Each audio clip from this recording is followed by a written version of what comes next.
Destri Damayanti saat ini menjalankan tugas sebagai pejabat gubernur sementara atau PGS Bank Indonesia. Penugasan tersebut dilakukan setelah Peri Warjio mengundurkan diri pada 25 Juli 2026. Sebelumnya, Destri menjabat sebagai Deputi Gubernur Senior Bank Indonesia. Dengan status sebagai PGS Gubernur BI, Destri menjalankan tugas-tugas strategis Bank Sentral. Mulai dari mengawal kebijakan moneter, menjaga stabilitas nilai rupiah, memastikan kelancaran sistem pembayaran, hingga menjaga stabilitas sistem keuangan bersama pemerintah dan otoritas terkait. Nama Destri kemudian disebut-sebut sebagai salah satu sosok yang layak menjadi Gubernur BI definitif. Spekulasi tersebut semakin menguat setelah Presiden Prabowo Subianto menghadiri acara akad massal 62.000 unit kredit pemilikan rumah atau KPR subsidi serta penyaluran kredit usaha rakyat atau KUR perumahan senilai Rp880 miliar di Kabupaten Batang, Jawa Tengah. Dalam acara tersebut, Presiden Prabowo meluruskan penyebutan jabatan Destri. Prabowo menegaskan bahwa Destri bukan lagi hanya Deputi Gubernur Senior BI. Namun, saat ini menjalankan tugas sebagai pejabat gubernur sementara.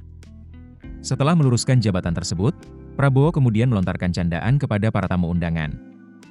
Prabowo menanyakan apakah Destri dinilai layak menjadi Gubernur BI yang baru. Pernyataan itu memunculkan perhatian karena dianggap sebagai sinyal dukungan terhadap Destri. Namun, Prabowo segera menegaskan bahwa keputusan tidak berada di tangan Presiden semata. Menurutnya, proses penetapan tetap bergantung pada DPR. Lalu, bagaimana mekanisme pemilihan Gubernur BI?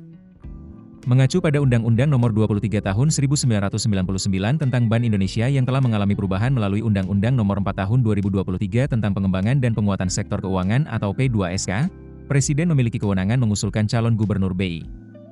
Namun, calon yang diajukan Presiden harus mendapatkan persetujuan dari Dewan Perwakilan Rakyat atau DPR. Calon Gubernur BI kemudian menjalani uji kelayakan dan kepatutan atau Fit and Proper Test di Komisi 11 DPR. Ketentuan tersebut diatur dalam Pasal 41 Ayat 1 Undang-Undang Bank Indonesia. Artinya, meskipun Presiden mengusulkan calon, penetapan Gubernur BI tetap memerlukan persetujuan DPR. Calon anggota Dewan Gubernur BI juga harus memenuhi sejumlah persyaratan.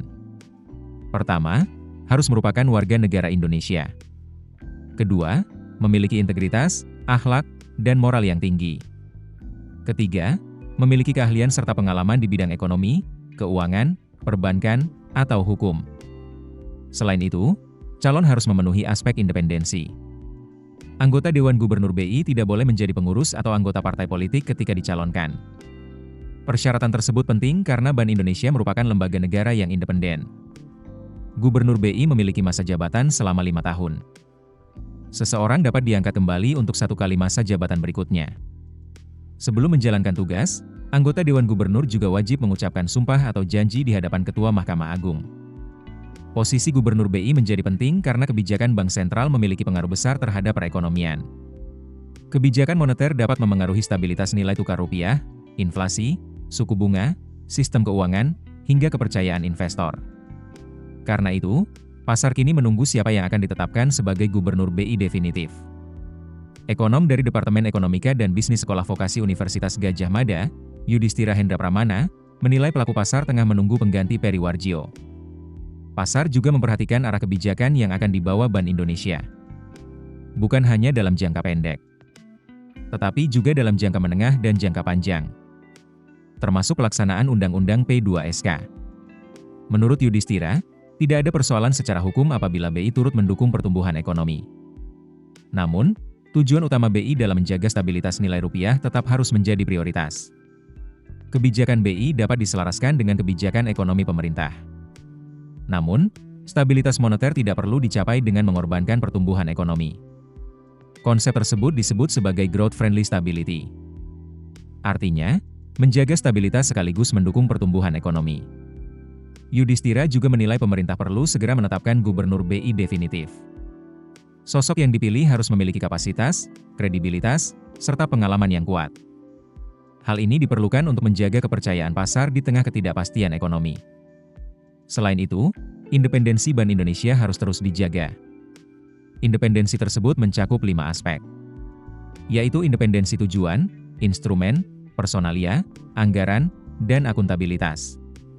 Independensi pada aspek instrumen, personalia, Dan anggaran dinilai penting agar BI dapat menjalankan kebijakan moneter tanpa intervensi pihak lain. Download aplikasi Kontan sekarang di App Store atau Play Store.